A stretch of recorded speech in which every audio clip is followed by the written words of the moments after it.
Hi guys, welcome back to my YouTube channel Real Gamer. അപ്പോൾ ഇന്ന് ഞാൻ വന്നിരിക്കുന്ന കുറച്ച് ഇൻട്രസ്റ്റിംഗ് ആയിട്ടൊരു ടോപ്പിക്ക് നിങ്ങളോട് ഷെയർ ചെയ്യാൻ വേണ്ടിയാണ്. The day I got my first periods. ആ ഒരു ഡേയെ പറ്റി ഷെയർ ചെയ്യാൻ വേണ്ടിയാണ് ഞാൻ ഇന്ന് വന്നിരിക്കുന്നത്. അപ്പം എൻ്റെ സ്റ്റോറി ഇൻട്രസ്റ്റിംഗ് ആണോ അതോ എൻ്റെ സ്റ്റോറി എങ്ങനെയാണെന്ന് നിങ്ങൾ ലാസ്റ്റ് കമൻറ്റിലൊന്ന് മെൻഷൻ ചെയ്തിരുന്നത് എങ്ങനെയാണ് എൻ്റെ സ്റ്റോറി. അപ്പം എനിക്ക് 2010 എനിക്ക് പീരീഡ്സ് ആവുന്നത്. 2010 എനിക്ക് ആ ഒരു എന്നെ സംബന്ധിച്ചോളം പീരീഡ്സ് ആവുന്ന ഡേ 2010 April 15.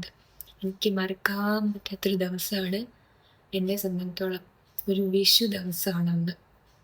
അന്ന് ഞാൻ നൈറ്റ്, അന്ന് വിഷു ആയതുകൊണ്ട് നമുക്ക് ടി വിയിലൊക്കെ കുറേ സിനിമാസൊക്കെ കാണുമല്ലോ. അപ്പോൾ സിനിമയൊക്കെ കാണുന്നത് ഞങ്ങളിങ്ങനെ നൈറ്റ് ഇങ്ങനെ ഇരിക്കുന്ന സമയത്താണ് എന്തോ ഞാനിങ്ങനെ ഒന്ന് ഇരിക്കുകയായിരുന്നു. അപ്പോൾ ഇന്നിപ്പം എന്തോ ഒരു മിസ്റ്റേക്ക് തോന്നി. അങ്ങനെ ഞാൻ പെട്ടെന്ന് വാഷ്റൂമിൽ പോയിട്ട് നോക്കുമ്പോഴാണ് ഒരു ബ്ലഡ് സ്റ്റെയിൻ കാണുന്നത്. Oh my God! ഞാൻ ഷോക്കായി. എന്തോ പെട്ടെന്നൊരു ബ്ലഡ് സ്റ്റെയിൻ, എന്തെങ്കിലും മുറിഞ്ഞതാണോ എന്തെങ്കിലും എന്താണെന്ന് അറിയില്ല. ഫസ്റ്റ് ആ ഒരു എനിക്കന്ന് 2010 11 വയസ്സ് എനിക്ക് ആയില്ല. 11 വയസ്സ് ആകുന്നുണ്ട്. എനിക്ക് 10 വയസ്സ് അങ്ങോട്ട് ജസ്റ്റ് എനിക്ക് 11 ആവണമെങ്കിൽ ജൂണിലാവണം 11. അപ്പോൾ ആ ഒരു ടൈമിലാണ്. അപ്പം എൻ്റെ ഒരു 10 ഇയർ ആ ഒരു ടൈമിൽ എനിക്ക് ഇതിനെപ്പറ്റി വലിയ അങ്ങ് ഇൻഡെപ്ത് ആയിട്ടുള്ളൊരു നോളജ് ഒന്നും എനിക്കുണ്ടായിരുന്നില്ല. എനിക്കുണ്ടായിരുന്ന കുറച്ച് നോളജ് മാത്രമേ എനിക്കുണ്ടായിരുന്നുള്ളൂ. അപ്പം ഈ ടി വിയിലൊക്കെ വരുന്ന സ്റ്റേ ഫ്രീയുടെയും ഇങ്ങനെ വിസ്പറിൻ്റെയൊക്കെ ആഡ് കണ്ട് എനിക്ക് വരച്ചു. അപ്പം അങ്ങനെ പീരീഡ്സ് ആവുന്നതിനെ പറ്റി ഇങ്ങനെ പറഞ്ഞ് കേട്ടുള്ള ഒരു കുറച്ച് ഇങ്ങനെ ഡീറ്റെയിൽസ് ആയിട്ടൊന്നും അറിയത്തില്ല. അപ്പം ഞാനിങ്ങനെ അമ്മയോട് പറയുന്നു, ഇപ്പം എനിക്ക് പീരീഡ്സ് ആയെന്ന് മനസ്സിലാവും. അപ്പം അമ്മ ഇങ്ങനെ വിളിച്ച് റിലേറ്റീവ്സിനെ എല്ലാവരോടും ഈ ഒരു കാര്യം ഇങ്ങനെ ഷെയർ ചെയ്യാൻ ചെയ്യുന്നത്. പിന്നത്തെ ഒരു 7 ദിവസം ഞാനിങ്ങനെ വീട്ടിൽ വെറുതെ ചുമ്മാ കുത്തിയിരിക്കുകയാണ് ചെയ്യുന്നത്. കാരണം എനിക്ക് പ്രത്യേകിച്ച് അപ്പം എന്നോട് പറയും, അങ്ങനെ ചെയ്ത് ഇങ്ങനെ നടക്കരുത് ഇങ്ങനെയൊക്കെ. അപ്പം റെസ്റ്റ് എടുക്കണം, ഫുഡ് കഴിക്കണം, വെള്ളം കുടിക്കണം, പിന്നെ ബോഡി ഒരുപാട് അനക്കാൻ പാടില്ല. അപ്പം അങ്ങോട്ട് ജമ്പ് ചെയ്ത് ഇങ്ങനെ കുറേ ഇൻസ്ട്രക്ഷൻസ് കിട്ടും. അങ്ങനെ ചെയ്ത് ഇങ്ങനെ നോക്കുക. അപ്പം ഞാനിങ്ങനെ എന്ത് ചെയ്യും, അപ്പം അമ്മയാണെങ്കിൽ ഇപ്പം അമ്മ ജസ്റ്റ് പുറത്തെങ്ങാനും പോവുകയാണെങ്കിൽ തന്നെയും വീട്ടിൽ ആരെങ്കിലും അമ്മയെ ഏൽപ്പിക്കും. അപ്പം അന്ന് എൻ്റെ അമ്മയുടെ കുഞ്ഞമ്മയുടെ മോളായിരുന്നു എൻ്റെ ഒപ്പം വന്നിരിക്കുകയൊക്കെ ചെയ്യും. അങ്ങനെ അമ്മ പുറത്തൊക്കെ പോകുന്ന സമയത്തൊക്കെ അങ്ങനെ വന്നിരിക്കുകയൊക്കെ ചെയ്യും. അപ്പം എന്നെ സംബന്ധിച്ചിടത്തോളം 7 ഡേയ്സ്. അപ്പോൾ ആ ഒരു ടൈമിലൊക്കെ എന്ന് പറയുമ്പം 7 ദിവസം പുറത്തിറങ്ങാൻ പാടില്ല, ആള് കാണാൻ പാടില്ല, അങ്ങനെയൊക്കെ കുറേ കാര്യങ്ങളൊക്കെ അതിൽ പറയും. നമ്മൾ മറ്റുള്ള ആൾക്കാരെ കാണും. അപ്പം പക്ഷേ ഇങ്ങനെ നമ്മൾ കാണാൻ കുറേ ആൾക്കാർ വരുവേ.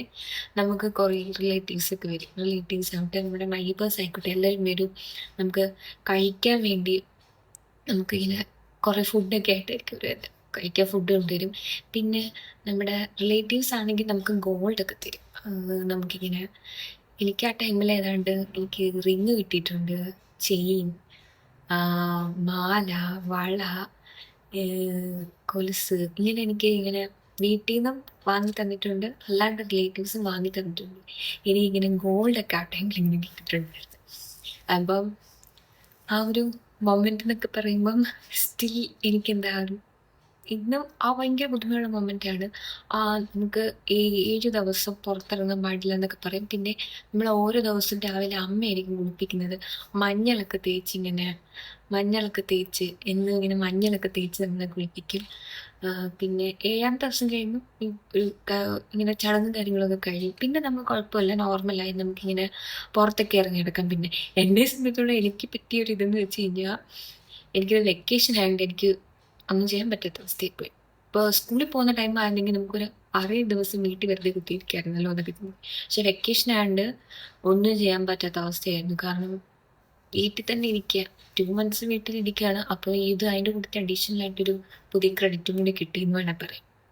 അപ്പം എൻ്റെന്ന് വെച്ചാൽ ആ കുട്ടിക്കാലത്ത് ആ ടൈമിലൊക്കെ പീരീഡ്സ് ആവുന്ന സമയത്ത്, ആദ്യമൊക്കെ പീരീഡ്സ് ആകുമ്പോൾ ഞങ്ങൾ തറയിൽ ഇട്ടിട്ട് ഒരു ബെഡ്ഷീറ്റും ഒരു തലവണയും പുതപ്പൊക്കെ തരും. അങ്ങനെയായിരുന്നു എൻ്റെയൊക്കെ കുട്ടിക്കാലത്ത് ഞാൻ കിടന്നിരുന്നത്. കുറച്ച് ഇതൊക്കെ കഴിയുമ്പോൾ എനിക്ക് നല്ല സിവിയർ പെയിൻ ആയിരുന്നു പീരീഡ്സ് ആവുന്ന ടൈമിൽ. എന്നെ സംബന്ധിച്ചിടത്തോളം നല്ല പെയിൻ ആയിരുന്നു. എനിക്ക് ഫസ്റ്റ് പീരീഡ്സ് ആയ ഒരു ടൈമിൽ തന്നെ എനിക്ക് നല്ല ബാക്ക് പെയിനും പിന്നെ അതിൻ്റെ കൂടെ എനിക്ക് യൂറിനറി ഇൻഫെക്ഷൻ കൂടി ഉണ്ടായിരുന്നു. രണ്ടിൻ്റെ കൂടെ ഒരു കോംബോ ആയിട്ടായിരുന്നു എനിക്ക് പിരിയഡ്സ് ആയിരുന്നപ്പോൾ കിട്ടിയിരുന്നത്. അപ്പോൾ അങ്ങനെ ഈ ഒരു ഫസ്റ്റ് ടൈമിൽ ഇങ്ങനെ നമ്മൾ തറയിലിങ്ങനെ ഇത് പായിട്ടായിരിക്കും കിടക്കുന്നത്.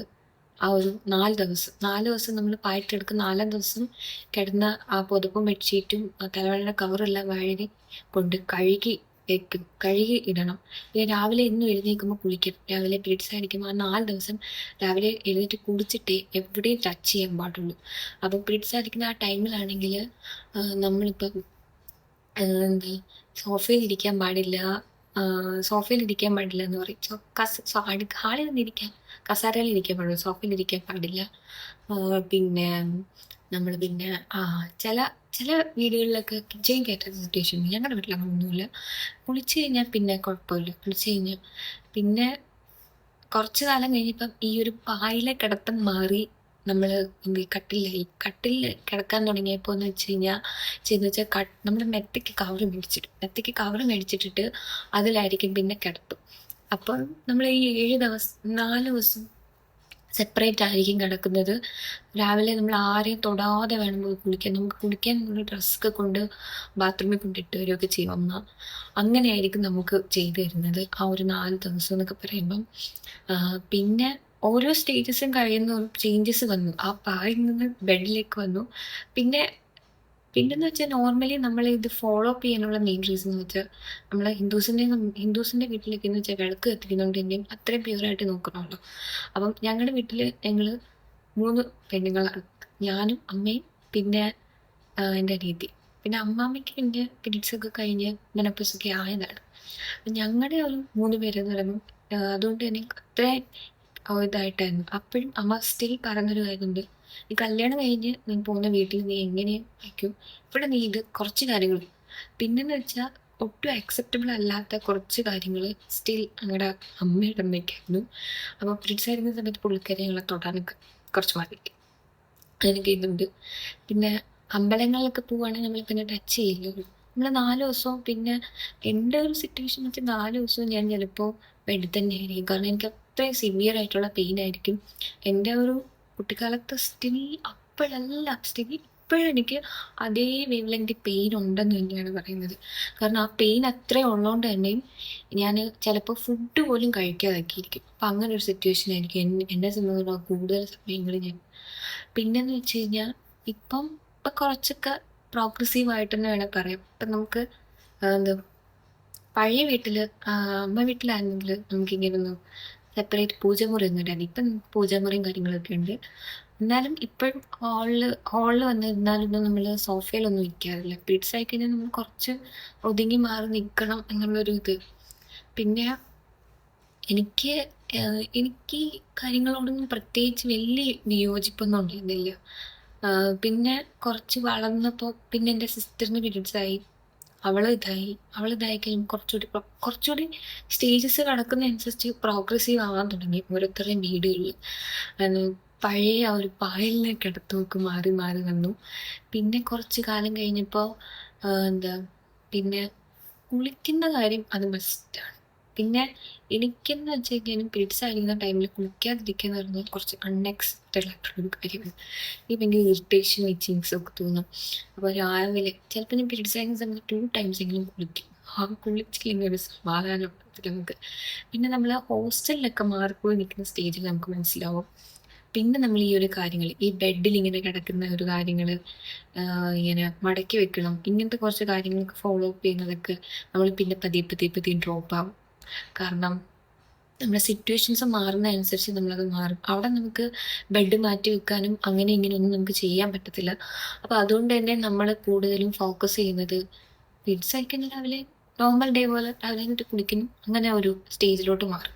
പക്ഷെ വീട്ടിൽ നമ്മൾ എങ്ങനെ പോയാലും കുറച്ച് കാര്യങ്ങൾ ഫോളോ അപ്പ് ചെയ്തേ പറ്റും. അപ്പോൾ ഇപ്പം എൻ്റെ വീട്ടിൽ എൻ്റെ അമ്മയുടെ അമ്മയ്ക്ക് കിട്ടിയ കുറേ പാഠങ്ങളുണ്ട്. അമ്മമ്മയ്ക്ക് കിട്ടിയ കുറേ പാഠങ്ങളാണ് അത് അമ്മയ്ക്ക് ഷെയർ ചെയ്ത് കൊടുക്കുന്നത്. അമ്മ എനിക്കത് ഷെയർ ചെയ്ത്. അപ്പോൾ ഇനി നെക്സ്റ്റ് ജനറേഷനിലോട്ട് വരുമ്പം ഇതെല്ലാം നമ്മൾ അവർക്ക് കൊടുക്കില്ല. ഇതിപ്പം ഇങ്ങനെയൊക്കെ ഉണ്ടെന്നൊക്കെ പറയുന്നത് ഇപ്പം എന്ന് വെച്ച് കഴിഞ്ഞാൽ കുറേയൊക്കെ കാര്യങ്ങൾ മാറിയിട്ടുണ്ട്. നമ്മുടെ വീട്ടിലാണെങ്കിലും കുറേ കാര്യങ്ങളൊക്കെ കുറേ ചേഞ്ച് ഉണ്ടായിട്ടുണ്ടെന്ന് തന്നെ വേണം പറയാൻ. അപ്പം സ്റ്റിൽ എന്താ ചില കാര്യങ്ങൾ നമുക്ക് ചേഞ്ച് ചെയ്യാൻ പറ്റില്ല, പീരിയഡ്സ് ആയിരിക്കുന്ന സമയത്തുള്ള കുറച്ച് കാര്യങ്ങളൊന്നും.